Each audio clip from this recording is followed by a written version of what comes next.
The Earth's core is growing more on one side than the other, and here's why the planet is not tipping over, according to scientists. This is on The Conversation by Jessica Irvin, Senior Lecturer at Geophysics, University of Bristol, Sain Kotar, Lecturer in Global Seismology, University of Cambridge. More than 5,000 kilometers under us, Earth's solid metal inner core was not discovered until 1936. Almost a century later, we're still struggling to answer basic questions about when and how it first formed.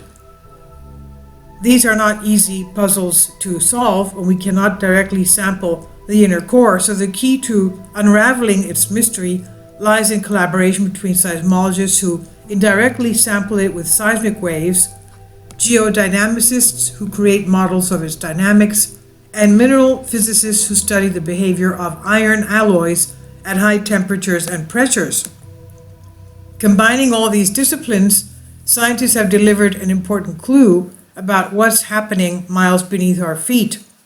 And in a new study, they reveal how Earth's inner core is growing faster on one side than the other, which could help explain how old the inner core is and the intriguing history of Earth's magnetic field.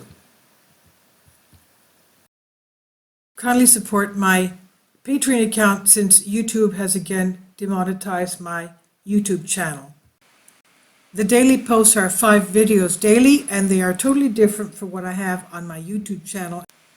Thank you so much for your support and that you find all my content so interesting. You'll find the Patreon account details in the description box below. Early Earth. Earth's core was formed very early in our planet's 4.5 billion year history. Of course, this is all theory. Within the first 200 million years, gravity pulled the heavier iron into the center of the young planet, leaving the rocky silicate materials to make up the upper mantle and crust. Earth's formation captured a lot of heat within the planet. The loss of this heat and heating by ongoing radioactive decay have since driven our planet's evolution.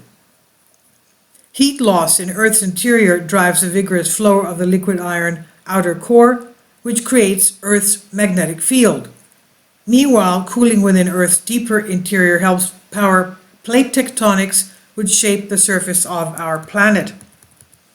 As Earth cooled over time, the temperature in the center of the planet eventually dropped below the melting point of iron at extreme pressures, and the inner core started to crystallize.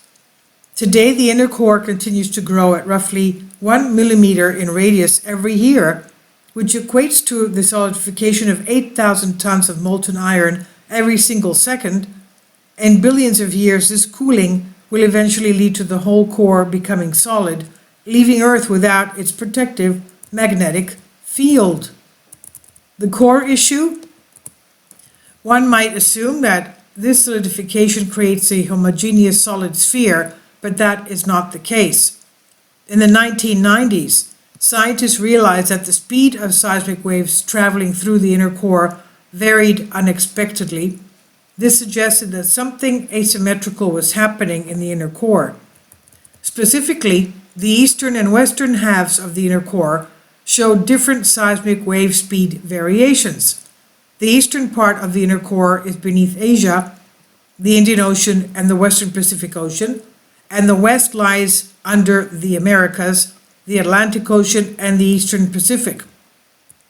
The new study probed this mystery using a new seismic observation combined with geodynamic modeling and estimates of how iron alloys behave at high pressure. They found that the eastern inner core, located beneath Indonesia's Banda Sea, is growing faster than the western side beneath Brazil. And you can think of this uneven growth as like trying to make ice cream in a freezer that's only working on one side. Ice crystals form on the one side of the ice cream where the cooling is effective. In the Earth, the uneven growth is caused by the rest of the planet sucking heat more quickly from some parts of the inner core than others.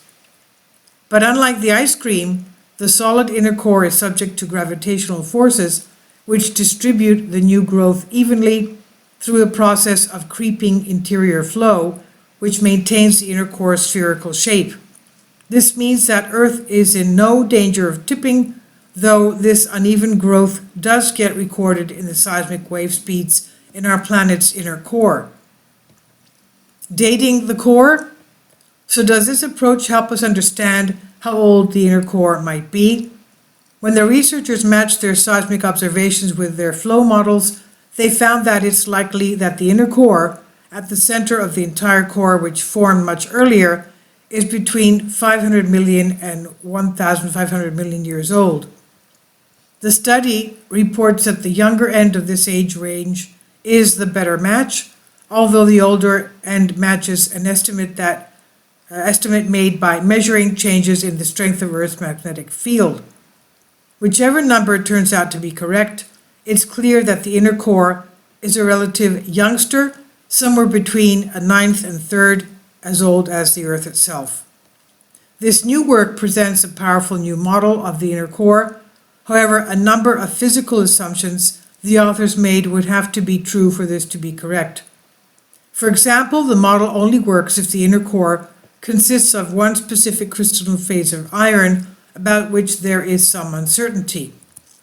And does our uneven inner core make the Earth unusual? It turns out that many planetary bodies have two halves which are somehow different to each other.